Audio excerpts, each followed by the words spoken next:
Yes, good morning, students. We'll continue the chapter Surface Chemistry. We have studied the classification of colloids now. Mechanism of micelle formation. Yesterday I taught you about the micelle. So how this is formed at a certain concentration when the particles they aggregate to form a cluster of molecules, we call it as micelle. Yesterday we studied that. So soap are the sodium or potassium salt of fatty acids. Okay. So you know that soap is what? Sodium or potassium salt of fatty acid. Okay. You can say RCOO minus Na plus K plus. So this can be C17H35 COONA, or we will take this example. So when this is dissolved, you can write this as RCO minus and Na plus. So ionization will take place here. That is, it will form C17H35 CO minus and Na plus. Okay. So this RCO minus consists of two parts. Okay. RCO minus or C17H35 CO minus, it consists of two parts. So one part is what? The non-polar part. This is the non-polar part.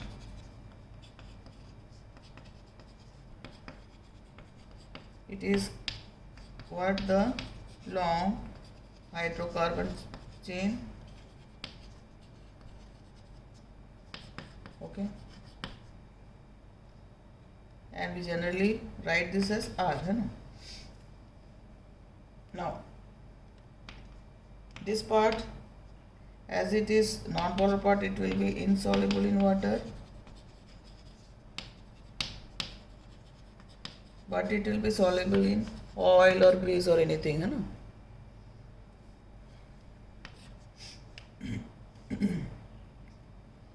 So as it is insoluble in water, we can say that it is hydrophobic, water repelling.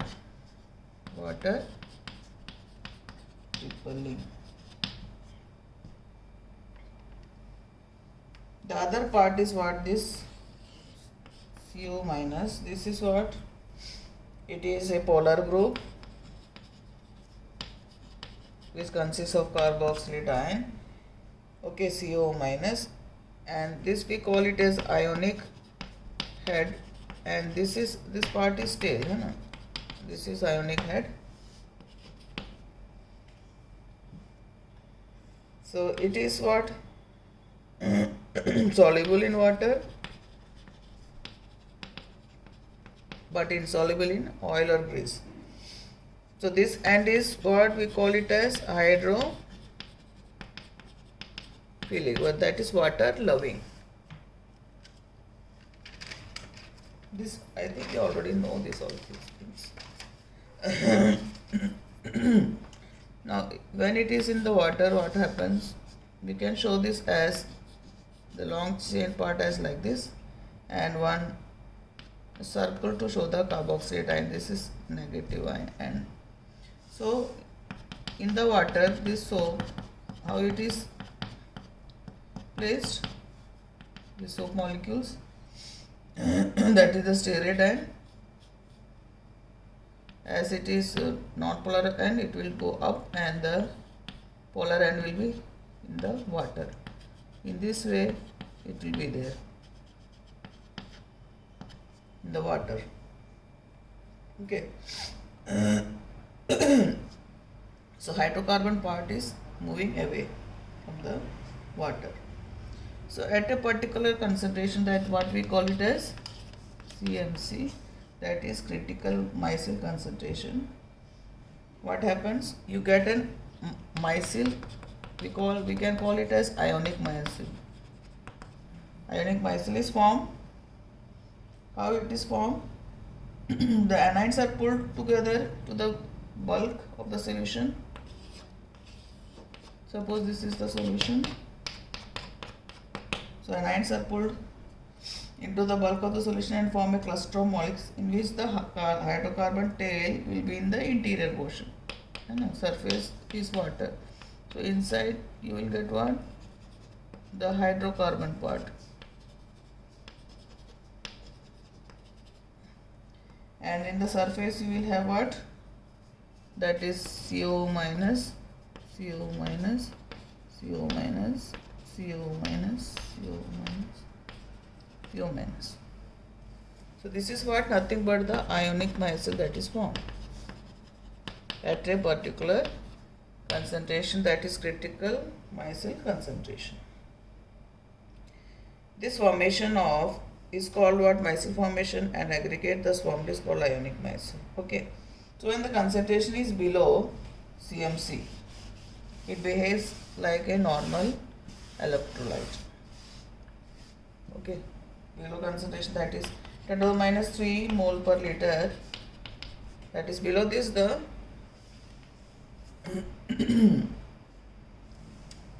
solution behaves as a normal electrolyte, and above it will act as a micelle.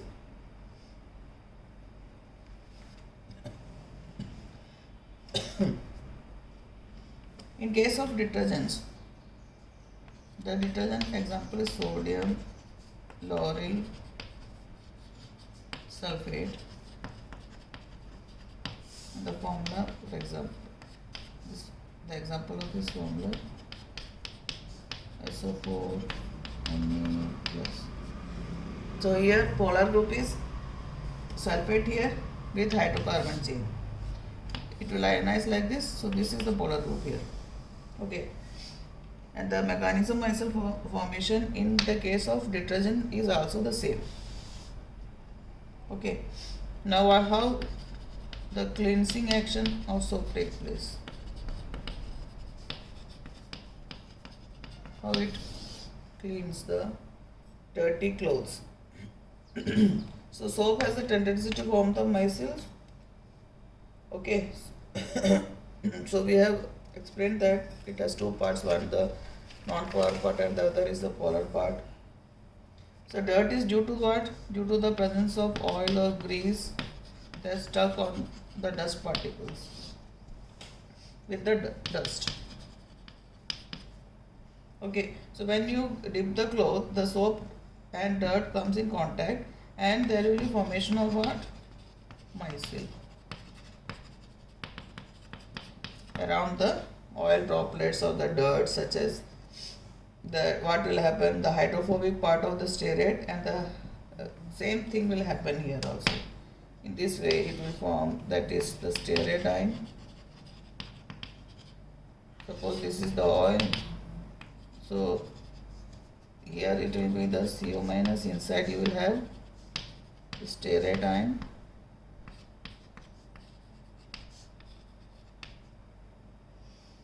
So arrangement takes place like this, and micelle formation is formed. Each oil droplet is surrounded by negatively charged particles, and then here there will be Na plus, Na plus. Okay. So polar group interact with water. So here there is water, inside you have oil. So polar group will interact with the water and the oil will interact with this hydrocarbon part. So now when you agitate by either washing machine or with the help mechanically, with the help of the hand also you can do. You wash the clothes with the hand also. So when you agitate it, what will happen? The surface of the cloth, there will be dispersion of the oil with the dirt and the water with these ions. Thus, due to the dispersion of the oil or the grease, then through this and the soapy water, when you wash it, the dirt will go away. And this is the process of cleansing of the clothes with the help of the soap. In this way the mechanism takes place. I hope you have understood this.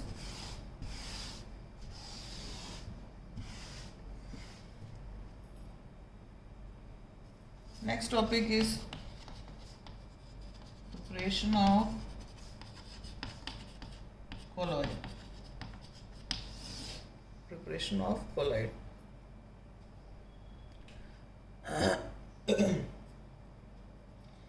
Which we have to prepare? Which one is more difficult to prepare? Lyophobic colloid is difficult to prepare. So preparation of what?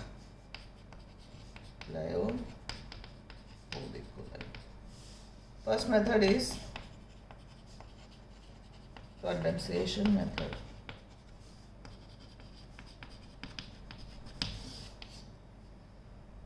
So that is the large number of the small particles, they join together to form the colloidal particles. The size will be that of the colloid. So smaller particles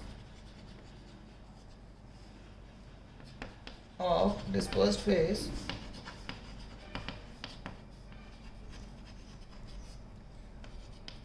come together and they are condensed to form the colloidal size particles, and thus you get the colloid.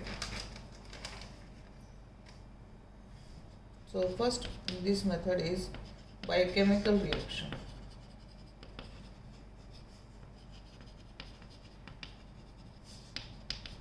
Oxidation.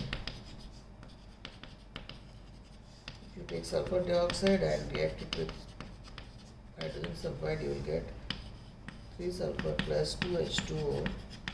Here this is the sol of sulfur, and thus this formed is nothing but the lyophobic colloid. This form. Then reduction.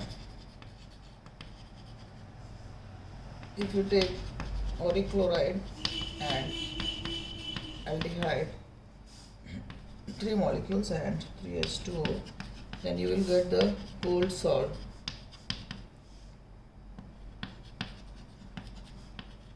Formic acid plus CaCl. So this process also you can prepare lyophobic colloid. This is condensation method. Then third is hydrolysis.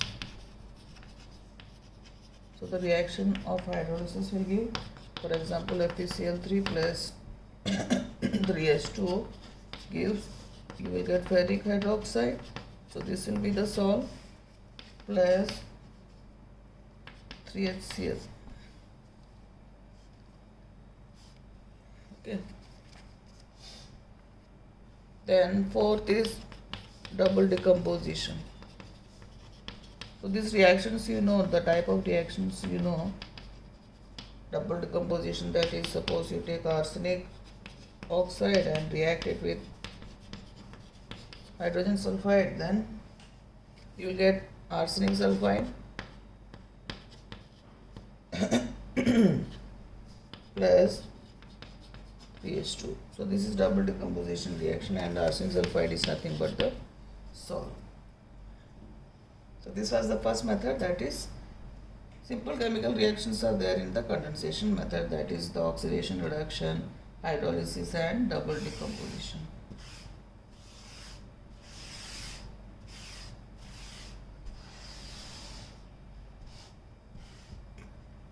Next is dispersion method.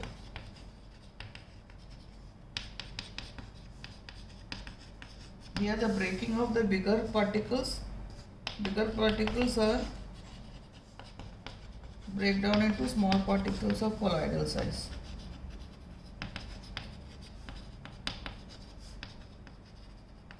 Okay, so there are different methods here. First is electrical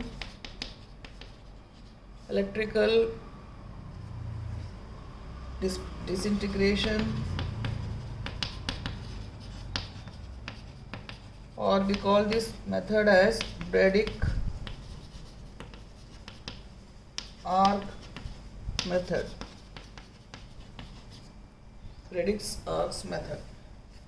So in this what we do, we take a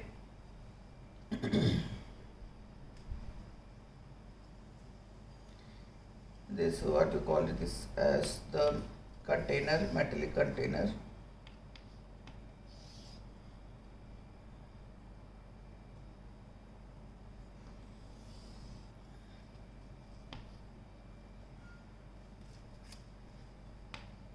And the metal which has to be used to prepare the colloid, whose colloid we have to prepare, that is taken as electrodes in a dispersion medium such as water.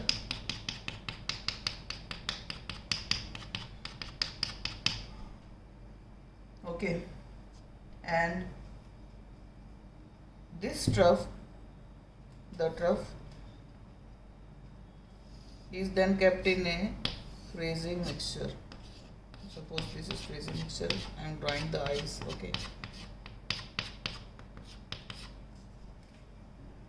so what we have, these are the two metal electrodes.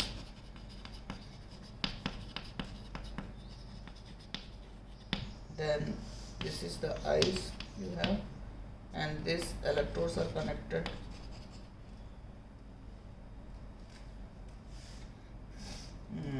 to the electricity. And what will happen if the current passes, what happens, the electric arc is generated here, and due to this electric arc, intense heat of this arc, it converts the metal into vapor. Okay, metal into vapor, which are then condensed immediately. You have the ice mixture, that's why there is condensation. So two things are happening here, one is dispersion and the other condensation. So both methods are going simultaneously and you are getting the Lyapunov colloid. Okay, a trace of KOH is taken as a stabilizing agent. When we studied the difference between the Lyapunov and lyophilic, I told you that while preparing you need what? A stabilizing agent. So here also a trace of KOH is added as a stabilizing agent. This method is known as Bradick's arc method. I hope you have understood. This was the first method in the dispersion method, electric disintegration or Bradick's arc method. Then second method is by peptidization.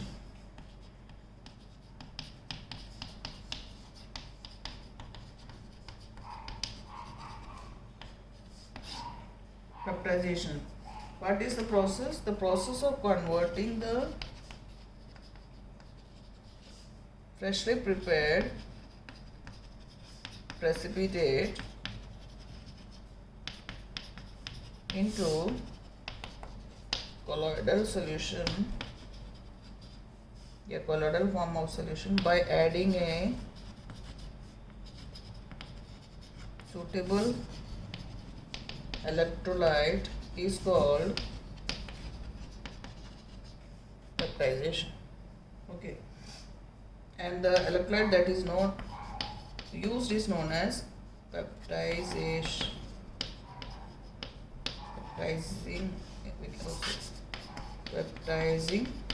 agent. So electrolyte is known as what? Peptidizing agents. So if you take precipitate and add a small amount of electrolyte then and shake, you will get what? Colloidal solution. And the process is known as peptidization. So what is the cause of the peptidization? So when you add an electrolyte to the freshly prepared precipitate, you are adding what? Some suitable ions. Okay, so these suitable ions are adsorbed on the surface of the precipitate. that is particles we can say of the precipitate. Okay. So the charged particles repel one another, and due to this, what will happen? You will get a colloidal solution. For example, you can say how you will understand this. We will take one example. Let us take a precipitate of ferric hydroxide. Okay. Now the baptizing agent is FeCl3 here, and it gives a reddish brown colored colloidal solution. Okay, so you are adding FeOS thrice to the FeOS thrice Fe3 plus. So you are getting what? FeOS thrice and Fe3 plus ions also. So how you will show this? That suppose this is FeOS thrice, so Fe3 plus will get absorbed over the surface of this precipitate. Okay, and thus there will be repulsion. You are getting what? Colloid.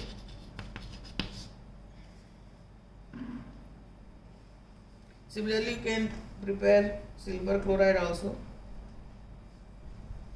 Now these were the methods of preparation of colloid. So after the preparation, when you prepare it, there will be some impurities, so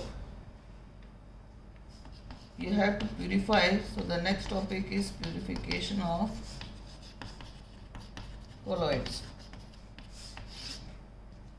Purification of colloids.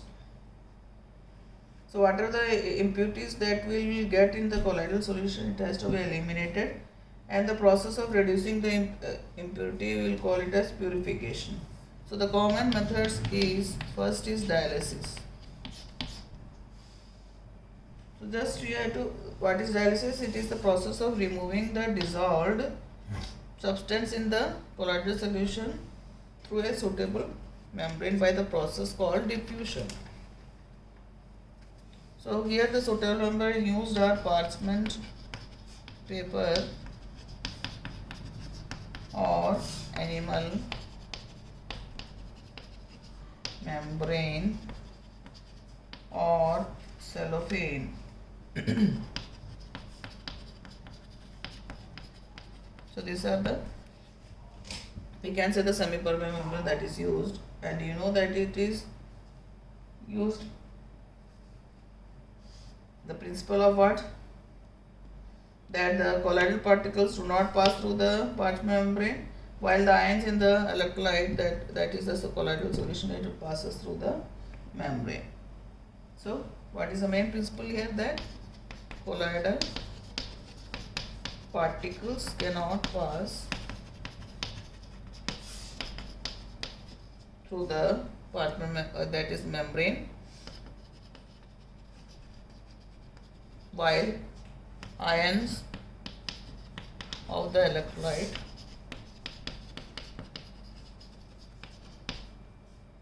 pass through it.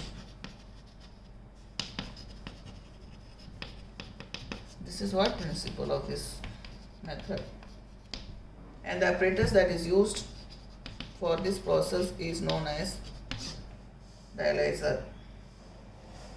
So what we do, we have a suitable, means a bag is taken here. Suppose this is the bag, and this bag,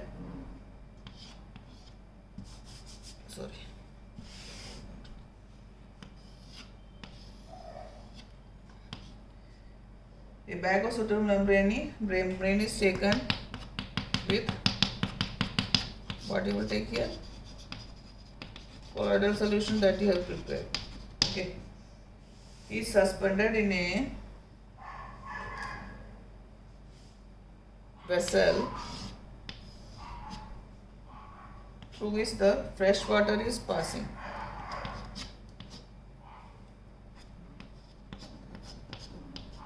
fresh water. So it is coming from here and it is going from here. Okay. Or opposite, you can like this. From the bottom you are sending in, from the upper portion you are taking out what? Water and impurities. Now this bag is made up of what? Semi-permeable membrane or cellophane or parchment. Okay. So the impurities, that is the molecules of the ions, will come into the solution, that is some fresh water that you have taken, and the pure colloidal solution will be left inside this bag. Okay. So this process is known as dialysis. There is a funnel in the upper portion, you can add the colloid solution like this from here. Okay. Second process is electrodialysis. Electrodialysis.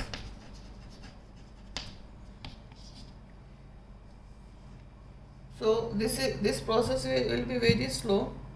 So if you want to increase the speed, then you have to connect it to the what?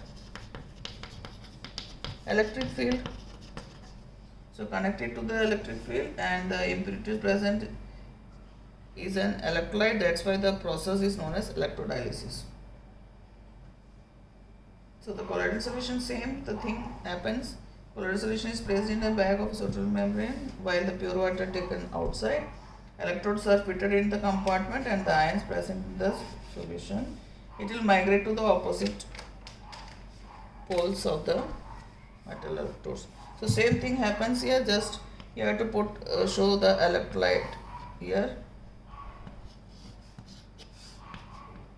Sorry, electrode, not electrolyte. Electrodes connected with metal electrodes will connected, and this the process take place. You have heard about the dialysis. Those who have kidney problem, we have seen that the dialysis, they are treated by the process called dialysis. Okay. So the dialysis is nothing but, we can say, as the kidney, it acts as a dialyzer, but when it is not working, that is, it is not purifying the blood. So what you have to use an artificial kidney. That is the machine. It is used to purify the blood. Okay. So when the patient's kidney had failed to work, the membrane of the dialysis machine allows. Here the same method is there inside. There is the parchment membrane. So when you, instead of the colloid solution, what will be used here? The blood. Okay. So the impure blood that the kidney is not able to filtrate, it is sent to this machine, and whatever the impurities are there, it will go off, and the blood is again, it is given back to the patient again, sent to the patient again. So that is the process of dialysis. Then third method is, last method, that is ultrafiltration. So first was dialysis, second was electrodialysis, third is ultrafiltration. So process of removing the impurities from the colloidal solution by passing it through some special high graded paper, filter paper, is called ultrafiltration, and this special highly graded paper is known as ultrafilter paper. So this paper is permeable to all the substances except colloidal particles. So the colloidal particles can pass through the filter paper. So the pores have large size, that's why we have to prepare this ultrafilter paper. How we will prepare?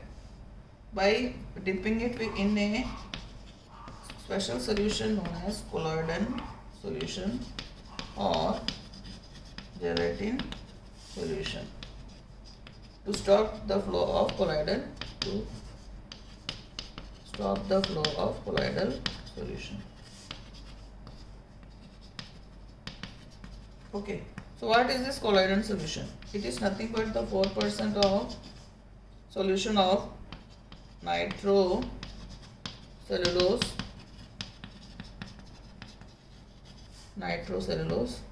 and which is mixed in a mixture of ether and alcohol. So this you can get the question, 1 mark question. What is colloidal solution? 4% of solution of nitrocellulose when it is mixed with ether and alcohol. So filter first is dipped in this colloidal solution, then hardened by dipping in after putting it in colloidal solution, then it is hardened by dipping in aldehyde and then it is dried. Okay, so we can prepare series of ultrafilter paper and with different concentration of colloidal depending upon the size of the impurities that is there. Okay, now the salt is poured or the colloidal solution is poured on the ultrafilter paper, which allows only the impurities to pass through and retains the colloidal particles, and the colloidal solution, colloidal particles plus fresh dispersion medium, if you add you will get the pure colloidal solution. Okay, so this was the preparation and purification of colloidal particles, and I'm going to end the lecture here. Okay.